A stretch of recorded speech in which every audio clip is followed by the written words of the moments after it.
Hello दोस्तों, स्वागत है आपका अपने ट्यूटोरियल जिसका नाम है एडवांस स्टडी ट्यूटोरियल। तो आज हम लोग जियोग्राफी के सेशन को आगे बढ़ाते हैं और देखते हैं कि आज के सेशन में क्या क्या खास बातें हैं। ठीक है, आइए जानते हैं।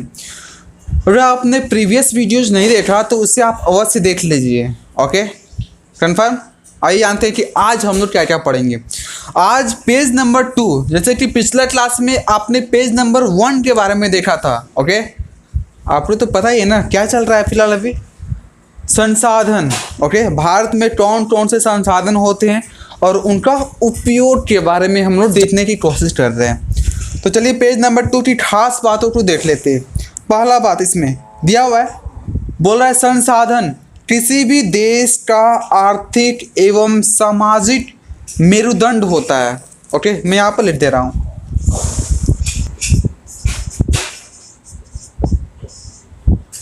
संसाधन किसी भी देश का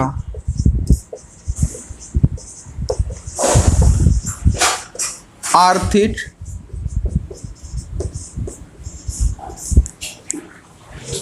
एवं सामाजिक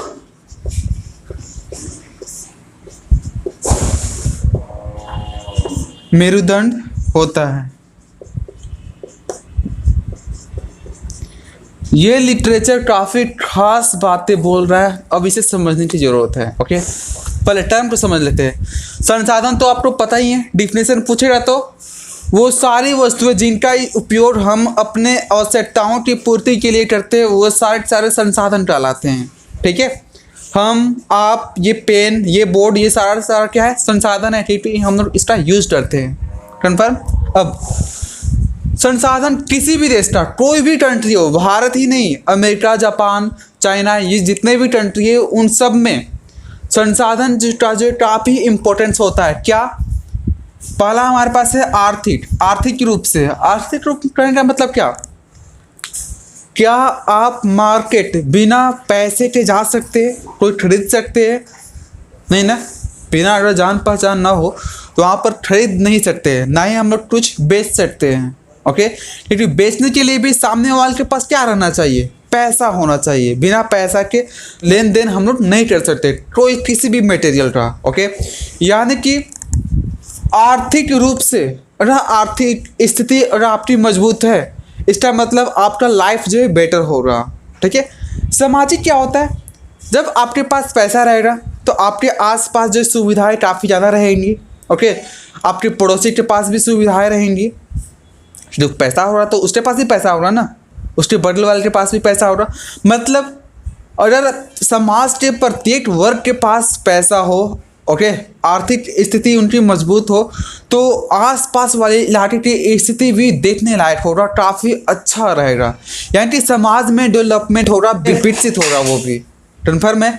मतलब किसी भी देश में आर्थिक और सामाजिक का मेरुदंड जो है, आधारशिला जो है, वो हमारा क्या है, तो संसाधन है। बिना संसाधन के किसी की आर्थिक स्थिति मजबूत नहीं हो सकती। जब आर्थिक स्थिति मजबूत नहीं रहेगा तो सामाजिक स्थिति भी बदतर होगा। कन्फर्म है ये बात। मेरुदंड के बारे में क्या बोल रहा है, जैसे हमारे पूरे बॉडी का मेरुदंड जो है अहम भाग होता है। बिना इसके मैं यहाँ पर खड़ा नहीं रह सकता, ना ही मेरा यहाँ पर मुंडी खड़ा रहेगा। कन्फर्म। ओके, मतलब अगर एक देश है, वो देश तभी स्थिर रहेगा जब उसका मेरुदंड यानी कि उस देश के पास संसाधन पर्याप्त मात्रा में हो रहेगा। अगर किसी भी देश के पास संसाधन की कमी है, इसका मतलब वो काफ़ी कम विकसित होगा। उसके पास खाने को भी बहुत कम, उनकी मतलब दयनीय स्थिति रहेगी। बहुत सारे गरीब कंट्री है, अफ्रीका में आप चले जाओ, बहुत सारे ऐसे कंट्री है जहाँ पर खाने को नहीं मिलता, वहाँ पर पता नहीं क्या क्या चीज़ें वो खाते रहते हैं। तो क्या बोले यहाँ पर, देश के आर्थिक एवं सामाजिक स्थिति को सुधारने में संसाधन का काफ़ी इम्पोर्टेंस होता है। कन्फर्म है बात। तो संसाधन क्या हमें सामने दिख रहा होता है क्या? संसाधन जो होते हैं, जैसे कि जिमरमैन, आप पिछला क्लास में पढ़ चुके हैं जिमरमैन के बारे में। उन्होंने क्या कहा था, संसाधन होते नहीं बल्कि बनते हैं। संसाधन को हमें बनाना पड़ता है। मार्कर ये संसाधन पहले नहीं था, प्लास्टिक ये था, प्लास्टिक के फॉर्म में था पहले, तो ये इसका कोई यूज नहीं था ना। लेकिन जैसे ही इस फॉर्म में इसको ढाला गया उसके बाद इसमें इन डाला गया और भी इक्विपमेंट डाले गए, जिसकी हेल्प से अब जो है इसके हेल्प से हम लोग यहाँ पर लिख सकते हैं। इसका मतलब ये कन्फर्म है कि अगर आप चाहते हो कि संसाधन बने, कोई चीज़ हो, तो उसके लिए हमें उसमें सुधार, किसी भी मटेरियल में सुधार लाना पड़ता है, तब जाकर वो संसाधन बनता है। कन्फर्म। आगे बढ़ते हैं हम लोग। आगे हमारे पास है क्या, देखिए एक कंट्री के बारे में यहाँ पर जिक्र कर रहा है। कौन सी कंट्री है वो, आपने काफी नाम सुना होगा, जापान। जापान, वही जापान जिस पर 6 अगस्त 1945 और 9 अगस्त 1945 में क्या किया गया था। 6 अगस्त को हिरोशिमा में, कहाँ पर, हिरोशिमा में, और यहाँ पर 9 अगस्त को नागासाकी में। ये जापान के 2 शहर हैं जिन पर एटम बम का इस्तेमाल किया गया था उस पूरे देश, उस पूरे शहर को भसाने के लिए। ओके, किसने गिराया था, अमेरिका ने गिराया था उस पर एटम बम, वो भी प्लेन से। तो किस वजह से, क्योंकि जापान ने क्या किया था, उन्होंने अमेरिका के विरुद्ध लड़ाई छेड़ी थी। मतलब उस समय जब द्वितीय विश्व युद्ध था, उस समय ये भी जापान भी पार्टिसिपेट कर रहा था, जिसकी वजह से जो है अमेरिका ने इन पर बम पटका। कन्फर्म। तो यही वो देश है जापान जहाँ पर संसाधन की बहुत कमी है। यहाँ पर क्या है, संसाधन नाम मात्र का है, बहुत कमी है यहाँ पर। ओके, यहाँ पर संसाधन की कमी है। तो ये देश करता क्या है, ये देश करता क्या है, ये छोटे, ये ऐसे देश जहाँ पर काफ़ी ज़्यादा मात्रा में संसाधन है। ओके, संसाधन होंगे तो वहाँ पर बड़े बड़े इक्विपमेंट बनेंगे, बड़े बड़े इक्विपमेंट बनेंगे तो वहाँ पर छोटे छोटे कल पुर्जे जो है बाहर जो निकलेंगे। ओके, किस फॉर्म में, आप जो है रॉ मटेरियल के फॉर्म में कर सकते हैं उससे। ठीक है, तो वो क्या करता है, उन रॉ मटेरियल को उठाता है। ओके, छोटे छोटे मटेरियल को उठा लेता है और वो बड़े बड़े इक्विपमेंट नहीं बनाता।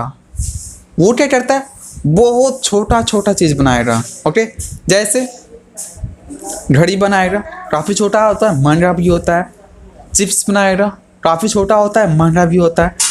तो ऐसी चीज़ें बनाते हैं वे लोग जो कम संसाधन, जो बाहर से आयात किए हुए रहते हैं, उनके हेल्प से जो है वो छोटे छोटे सामान लेकिन महंगे सामान बनाते हैं। ओके, तब जाकर आज जापान जो काफ़ी विकसित है, ये विकसित देश में गिने जाते हैं। कन्फर्म। ओके, आगे बढ़ते हैं। आगे इसमें बोल रहा है तकनीकी दृष्टि से वो इतने सबल हो चुके हैं, वे तकनीक, वे ज़्यादा से ज़्यादा जो टेक्नोलॉजी, ओके, टेक्नोलॉजी का इस्तेमाल करके जो है उन संसाधनों का उपयोग करके वो क्या करते हैं, उनका फॉर्मेशन करते हैं, इंडस्ट्री के हेल्प से जो है वो क्या करते हैं, उनका निर्माण करते हैं और निर्माण करने के बाद उनसे पूरे विश्व भर में सप्लाई कर देते हैं, जिससे वो काफ़ी विकसित है आज। कन्फर्म। तो ये किस वजह से ये सब संभव हो पाया उनके लिए, संसाधन न होते हुए भी, तो उनके पास टेक्नोलॉजी और साथ ही साथ वे उन चीज़ों का जो विवेकपूर्ण उपयोग करते हैं। यहाँ पर शब्द दिया हुआ विवेकपूर्ण। ओके, वे सोचते हैं कि कैसे हम जो कम संसाधन में भी अधिक से अधिक जो है मुनाफा कमा सकते हैं। ओके, वे इस बात पर फोकस करते हैं। ओके, कहने का मतलब वो रणनीति बनाते हैं, चाहे वो युद्ध का मैदान हो या फिर अदर फील्ड हो या फिर इंडस्ट्री हो। आगे हमारे पास दिया हुआ है एक लिटरेचर, इसमें लिखा हुआ है, मैं बोल रहा हूँ, विविध संसाधनों के मध्य मानव नियंत्रक की स्थिति में रहता है। बहुत सारे संसाधन है। ओके, बहुत सारे यहाँ पर संसाधन है पूरे भारत, पूरे विश्व भर में। अगर मानव न होते तो वो संसाधन धरे के धरे रह जाते, उनका कोई यूज नहीं होता। यानी कि संसाधन तभी है जब यहाँ पर मानव है, मानव खत्म, संसाधन भी खत्म हो जाएंगे। ओके, क्योंकि उनका इम्पोर्टेंस मानव से रिलेटेड है। ओके, कोई अलग जानवर से रिलेटेड नहीं है। कन्फर्म। तो इसमें बोल रहा है क्या, ये एक दूसरे से अंतर संबंधित रहते हैं। संसाधन और मानव एक दूसरे से अंतर संबंधित है। ओके, ऐसे हम लोग भूमि का उपयोग करते हैं तो भूमि हमारे से रिलेटेड है ना, और वो भी हमसे रिलेटेड है। किस तरह से, हम लोग भूमि का उपयोग करते हैं और भूमि भी हमारा उपयोग करता है। कैसे, भूमि भी चाहता है कि वो जो उस पर जो ये खुदाई हो, उस पर जो भी फसल लगे ताकि वो भी उर्वरा बने। समझ पा रहे इसको। तो वही बोल रहा है इसमें कि पर्यावरण में उपलब्ध जितने भी पदार्थ हैं और टेक्नोलॉजी है और संस्था, ये सब के बीच जो है नियंत्रण का काम जो है मानव करते हैं। क्या आपको बोल रहा है, देखिए जितने भी संसाधन है, संसाधन, उसके बाद टेक्नोलॉजी यानी तकनीक हो गया, और संस्था, ये तीनों के तीनों जो टर्म है ये तभी चलेगा जब मानव रहेंगे। ओके, मतलब ये तीनों जो है मानव से रिलेटेड है। संसाधन तभी हो रहा है जब मानव रहेंगे, कोई भी संस्था तभी चलेगा जब मानव रहेंगे। ओके, संस्था कोई जानवर तो चलाएगा नहीं, ऐसा नहीं ना कि कोई चींटी आएगा या फिर कोई चूहा आएगा और किसी संस्था को चला लेगा, नहीं ना। ओके, तकनीक भी, टेक्नोलॉजी का इस्तेमाल भी मानव ही करते हैं। चिंपांजी तो करता नहीं है, भले उसके पास थोड़ा सा सेंस है अलग जानवरों की वजह से, अलग जानवरों की तुलना में, लेकिन वो टेक्नोलॉजी का उपयोग जो है नहीं करता है। ओके, अब तो वही इसमें बोल रहा था कि आसपास जितने भी संसाधन है, मतलब पाए जाने वाले आवश्यकताओं की चीज़ें, जो पदार्थ हैं, वो तकनीक हो गया, संस्था हो गया, ये सब जो है मानव के नियंत्रण में है। मानव रहते हैं तभी ये इनका नियंत्रण में चलता है। कन्फर्म? ओके, आगे बढ़ते हैं हम लोग। आगे यहाँ पर दिया हुआ संसाधनों का वर्गीकरण, कि संसाधनों का जो क्लासिफिकेशन जो है, वर्गीकरण जो है कैसे किया जाएगा, किन आधार पर उनको बांटा गया है। ओके, तो चलिए हम लोग एक एक करके देखते हैं। बड़े हम लोग पहला इसमें संसाधनों का वर्गीकरण।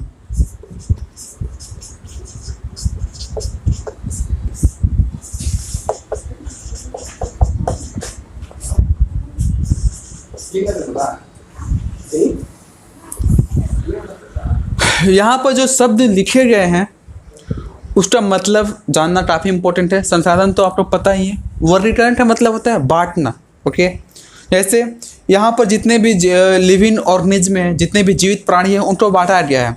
हम और आप जैसे लोग जो मानव के रूप में बांटे गए हैं, ओके, व्यक्तियों के रूप में, कोई जानवर के रूप में बांटा गया है, कोई सूक्ष्म जीव के रूप में बांटा गया है, तो उनका वर्गीकरण किया गया है ना।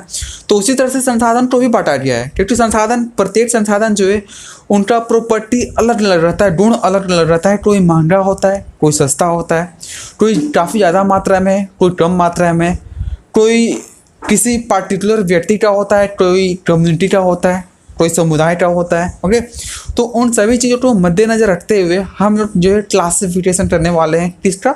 तो संसाधन का। ओके, पहला हमारा जो वर्गीकरण का जो प्रावधान है वो किस बेसिस पर? उत्पत्ति के आधार पर। पहला हमारा क्या है? उत्पत्ति के आधार पर, मतलब उनका उत्पादन कैसे हुआ। ओके, किस प्रकार से हुआ। ओके, हुआ तो वो अभी फिलहाल जो किस फॉर्म में हमें दिखने को मिल सकते हैं। कन्फर्म? ओके, तो इसमें उत्पत्ति के आधार पर यही बोल रहा है क्या, कि जैव और अजैव के रूप में होंगे। उत्पत्ति के आधार पर जैव और अजैव के रूप में। कन्फर्म? जैव और अजैव है क्या? वैसे संसाधन जो जीवित हो, जिनमें जान हो, जिनमें प्राण हो, उसे हम लोग जैव संसाधन के रूप में जानेंगे। ओके, मतलब जो शुरुआत में जीवित हो, उसके बाद भले ही उनका क्या किया गया वो पता नहीं है, लेकिन वो शुरुआत में वो जीवित थे। कन्फर्म? अजैव का मतलब क्या? जिनमें शुरू से ही कोई जान था नहीं, निर्जीव था ये। ओके, कोयला निर्जीव है, तो यहाँ पर वो अजैव संसाधन के रूप में जाने जाएंगे। तो जैव में कौन कौन से लोग आ जाएंगे? हम जैसे लोग आ जाएंगे, साथ साथ पेड़ पौधे आ जाएंगे, जानवर आ जाएंगे, और सारा जैव में आ जाएंगे। और अजैव में कोयला, पत्थर, मिट्टी, ये सारे अजैव में आ जाएंगे। ओके, तो शॉर्ट में पहले हम लोग देख लेते हैं, उसके बाद हम लोग डिटेल से इसको पढ़ेंगे। कन्फर्म? उसके बाद दूसरा वहाँ पर दिया हुआ है, हम लोग सेकेंड पेज की बात कर रहे हैं।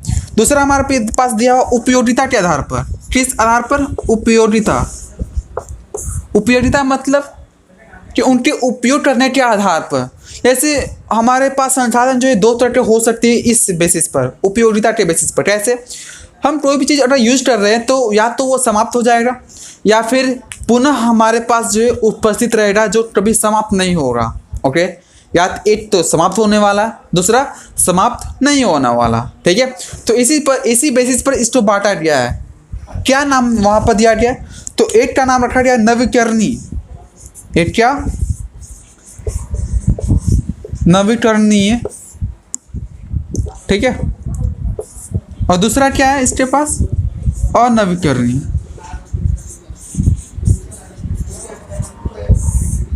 अनवीकरणीय। नवीकरणीय संसाधन उसे बोलते हैं जो एक बार समाप्त होने के बाद कुछ ही समय में हमारे पास उपलब्ध हो जाता है। जैसे पानी हमारे पास उपलब्ध रहता है हमेशा, कन्फर्म। हवा भी हमारे पास उपलब्ध रहता है हमेशा। सूर्य का प्रकाश भी, हाँ, रात में भले ही नहीं आता लेकिन अगले दिन तो हमारे पास उपलब्ध हो जाता है ना, वहाँ से हम लोग एनर्जी ले ही लेते हैं। तो वो सब संसाधन जिनका उपयोग हम लोग जो है कुछ ही समय में हमें मिलने लगता है, उसे हम लोग क्या बोलते हैं? नवीकरणीय संसाधन कहते हैं।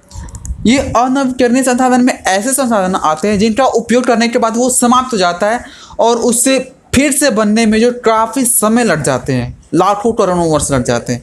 एग्जाम्पल, इसका एग्जाम्पल, इसमें तो आपने एग्जाम्पल देखा, जल, हवा, पानी, ये सब ये सारा इसमें आ जाएगा। इसमें क्या आ जाएगा? इसमें जैसे कोयला समाप्त हो जाएगा तो लाखों वर्ष लग जाएंगे बनने में, ये नहीं कि अगला दिन प्राप्त हो जाएगा, नहीं, ऐसा नहीं है।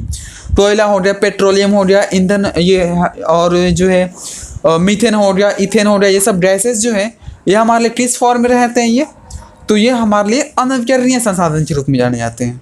कन्फर्म? ओके, अगला है हमारे पास स्वामित्व के आधार पर। तीसरा क्या है हमारे पास? स्वामित्व के आधार पर,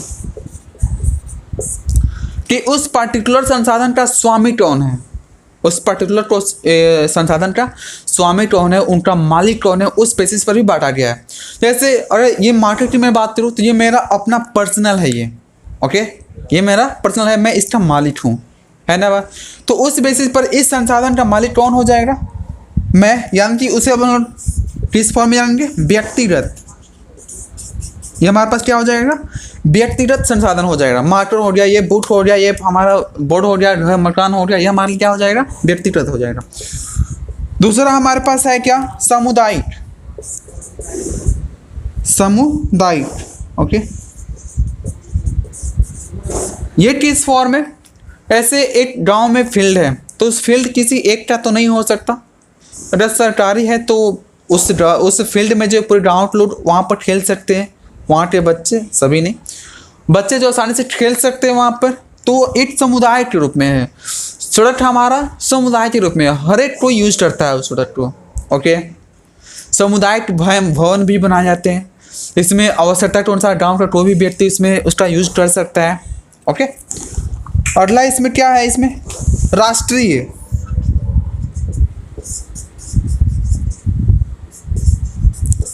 राष्ट्रीय किस फॉर्म है?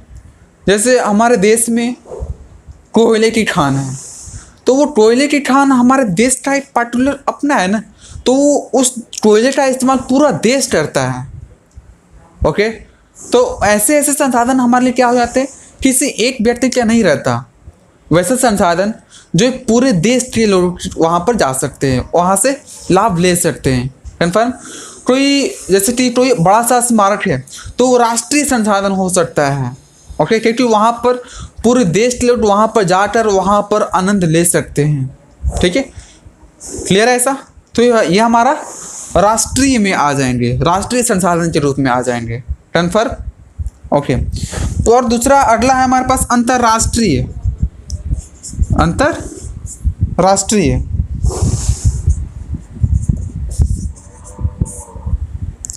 अंतर्राष्ट्रीय ये कौन सी? जैसे कि अंतर्राष्ट्रीय में संसाधन में कौन कौन से आ जाएंगे? तो ऐसे संसाधन जिस पर किसी एक देश का अधिकार न हो, जैसे कि समुद्र, बड़े बड़े महासागर है, तो उन महासागरों पर किसी एक व्यक्ति का, किसी एक देश का अधिकार नहीं है, उस पर हर एक का जो है समान अधिकार है। वो वहाँ से जो कोई भी जो है व्यापार कर सकता है। ओके, वहाँ से कोई भी व्यापार कर सकता है, या फिर ऐसा कोई टापू है जहाँ पर किसी ने अपना झंडा नहीं गाड़ा है, और टीसीटा वहाँ पर स्थापित नहीं है तो वो अपना जो है स्वामित्व अधिकार वहाँ पर स्थापित नहीं कर सकता। उसके लिए जो है संगठन से जो परमिशन लेना पड़ता है, संयुक्त राष्ट्र संघ से परमिशन लेना पड़ता है कि हाँ ये मेरे जो है हमारे से काफ़ी नज़दीक है तो ये हमारे अंदर जो है ये रहेगा।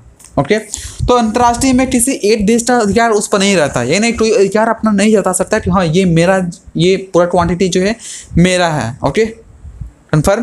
तो ये हमारा था क्या, अंतर्राष्ट्रीय संसाधन। कन्फर्म। तो मैं आशा करता हूँ कि ये चीज़ें आपको काफ़ी समझ में आ गए होंगे। तो चलिए मिलते हैं अगले क्लास में। इसी चीज़ को हम लोग डिटेल से पढ़ेंगे और प्रत्येक बारीकी रूप से पढ़ेंगे। तो हमारे साथ बने रहिए और अगर आपने चैनल को सब्सक्राइब नहीं किया है तो उसे सब्सक्राइब अवश्य कीजिए। तो मिलते हैं अगले क्लास में। जय हिंद दोस्तों।